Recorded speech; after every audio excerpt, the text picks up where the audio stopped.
NCERT biology class 11 chapter number 1 the living world. इस chapter को section wise एक एक करके छोटे छोटे हिस्सों में डिवाइड करके हम समझेंगे। आप चाहें तो इसके नोट्स भी बना सकते हैं या फिर बुक लेकर के बैठ सकते हैं एक अच्छे एक्सप्लेनेशन के लिए। इस चैप्टर में सबसे पहली चीज़ आती है व्हाट इज़ लिविंग। चलिए समझने का प्रयास करते हैं। Will try to understand what is living. Things with growth, ऐसी चीज़ें जो ग्रो कर सकती हैं, जिनमें वृद्धि होती है, जिनमें रिप्रोडक्शन होता है और जो अपने इन्वायरमेंट से रिएक्ट करती हैं या इंटरैक्ट करती हैं, इन्वायरमेंट को रिस्पॉन्ड कर सकती हैं। इन्वायरमेंटल स्टिमुलाई यानी कोई भी बाहर से ऐसा फैक्टर मिल रहा है, ऐसा स्टिमुलस मिल रहा है जिसको वो सेंस कर सकती हैं, उसके लिए वो रिस्पॉन्ड करती हैं। इन्हीं सारे कैरेक्टर्स को, इन्हीं सारे फीचर्स को हमको वन बाय वन समझना है। चलिए starting with the first one, all living things grow. Growth होती है यानी इनमें वृद्धि होती है। वृद्धि कैसी हो सकती है, ग्रोथ को हम समझेंगे कैसे कैसे ग्रोथ हो रही है। एक तरीका यह है या तो साइज बढ़ रहा है यानी द्रव्यमान बढ़ रहा है, मैटर कंटेंट बढ़ रहा है, साइज में इंक्रीज हो रहा है। जैसे कोई एक सिंगल सेल, फॉर एग्जांपल एक सिंगल सेल है जो छोटी थी और छोटे से बड़ी हो गई तो उसका साइज इंक्रीज हो गया, उसका बायोमास बढ़ गया है। दूसरा तरीका क्या है ग्रोथ का, increase in number of cells. Cells का नंबर बढ़ जाए। कैसे बढ़ेगा सेल्स का number? By cell division. Cell division से 1 से 2, 2 से 4 ऐसे कोशिकाएं बढ़ती जाएंगी। लेकिन यहाँ पे कौन से डिवीजन की बात हो रही है? माइटोसिस, समसूत्री विभाजन की हम यहाँ बात कर रहे हैं। Cell division responsible for growth is mitosis. Plants grow करते हैं, प्लांट्स में ग्रोथ होती है। कैसे होती है? सेल डिवीजन के थ्रू होती है। लेकिन प्लांट्स की ग्रोथ की खासियत ये है कि वो अपने पूरे जीवन काल तक ग्रो करते रहते हैं, throughout their lives. Plants continue to grow throughout their lives. जबकि एनिमल्स की ग्रोथ एक एज तक ही होती है। Animals grow up to a certain age. क्या हम ग्रोथ को लिविंग ऑर्गेनिजम्स का डिफाइनिंग फीचर मान सकते हैं? नहीं मान सकते हैं। क्यों? क्योंकि जो नॉन लिविंग थिंग्स हैं वो भी तो ग्रो कर सकती हैं। ग्रोथ नॉन लिविंग थिंग्स में भी हो रही है। अंतर क्या है? लिविंग थिंग्स की ग्रोथ अंदर से होती है, फ्रॉम इनसाइड, जबकि नॉन लिविंग थिंग्स की ग्रोथ बाहर से होती है, आउटसाइड। बहुत फेमस एग्जाम्पल है, छोटी क्लासेस में भी आपने पढ़ा होगा। क्या? एक क्रिस्टल है। क्रिस्टल को अगर सोल्यूशन में डुबाया जाता है तो देखा जाता है कि क्रिस्टल का साइज धीरे धीरे बड़ा होता गया है। तो बाहर से उसमें एक्यूमुलेशन हो रहा है मटेरियल का और उसका साइज बढ़ रहा है।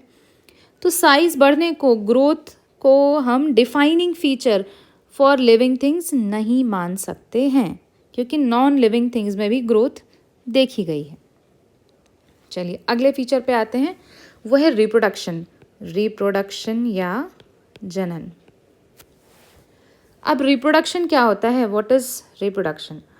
अपने ही जैसे को पैदा करना इज रिप्रोडक्शन। संतति यानी प्रोजेनी का निर्माण करना, और वो ऐसी प्रोजेनी होगी जो पेरेंट के जैसी ही होगी, सिमिलर टू पेरेंट जेनरेशन, ये जनन कहलाता है। Non living objects can not reproduce.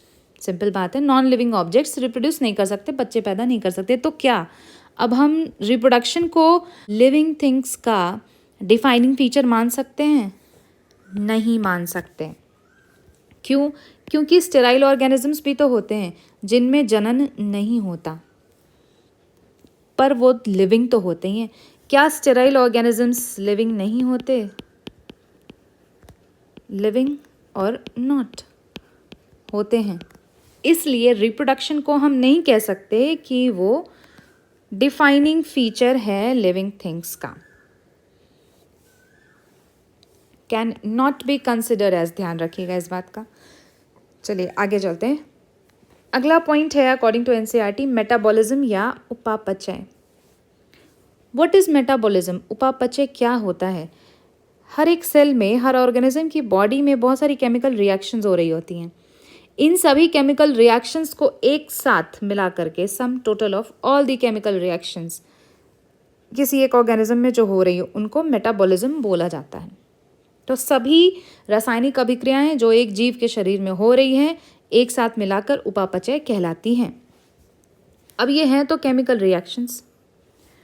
In chemical reaction से क्या हो रहा है? इन केमिकल रिएक्शन से या तो कोई बायोमोलिक्यूल बन रहा है या किसी बायोमोलिक्यूल का दूसरे प्रकार में कन्वर्जन किया जा रहा है, चेंज चल रहा है, एक से दूसरे में बदल दिया गया या किसी एक नए प्रकार का निर्माण हो गया। ये केमिकल रिएक्शंस इन विट्रो भी हो सकती हैं, आउटसाइड द सेल, कोशिका के बाहर। एक टेस्ट ट्यूब में भी आपने खुद केमिस्ट्री लैब में भी कंडक्ट कराई होगी बहुत सारी रिएक्शंस। तो केमिकल रिएक्शंस जो हैं वो तो इन विट्रो भी हो सकती हैं, कोशिका के बाहर या लिविंग सिस्टम के बाहर। इन विट्रो का अर्थ ही होता है लिविंग सिस्टम के बाहर कराई जा सकती हैं। तो क्या हम केमिकल रिएक्शंस को या मेटाबॉलिज्म को डिफाइनिंग फीचर मान सकते हैं? नहीं मान सकते। बट हम सेल्यूलर ऑर्गेनाइजेशन को डिफाइनिंग फीचर मान सकते हैं। Not metabolism but cellular organization can be considered as defining feature of living organisms। तो यहाँ से आपको पहला डिफाइनिंग फीचर लिविंग ऑर्गेनिज्म का मिलता है जो है क्या? सेलुलर ऑर्गेनाइजेशन, कोशिकीय संगठन। अगला पॉइंट एनसीईआरटी के अकॉर्डिंग जो अगला पॉइंट है वो है इंटरैक्शन विद इन्वायरमेंट, वातावरण के प्रति सजग होना या वातावरण से अंतरक्रिया करना। जितने भी लिविंग ऑर्गेनिजम्स हैं, जितने भी ऑर्गेनिजम्स हैं वो सभी इन्वायरमेंटल स्टिमुलाई को रिस्पॉन्ड करते हैं, उद्दीपनों के लिए प्रतिक्रिया करते हैं, दिखाते हैं। कौन से उद्दीपन हो सकते हैं? Temperature, light, sound, physical touch या कोई केमिकल भी हो सकता है, chemical also. Non living things जो जीवित नहीं हैं वो इन इन्वायरमेंटल स्टिमुलाई के लिए रिस्पॉन्ड नहीं करते हैं। कोई वस्तु, कोई ऑब्जेक्ट अगर बाहर बारिश में रखा है और बारिश हो रही है तो वो खुद से अंदर नहीं आएगा, वो इन्वायरमेंट को रिस्पॉन्ड नहीं कर रहा है। लेकिन कोई ऑर्गेनिज्म अगर पानी में भीग रहा हो तो वो वहाँ से हटने का प्रयास स्वयं ज़रूर कर सकता है। तो ये जो इन्वायरमेंट के प्रति सजग रहने वाली क्षमता है इसको हम defining feature of living things कह सकते हैं। Interaction with environment becomes the defining feature of living things. तो यहाँ आपको दो defining feature of living things मिलते हैं, इंटरैक्शन विद इन्वायरमेंट फर्स्ट और सेलुलर ऑर्गेनाइजेशन सेकेंड।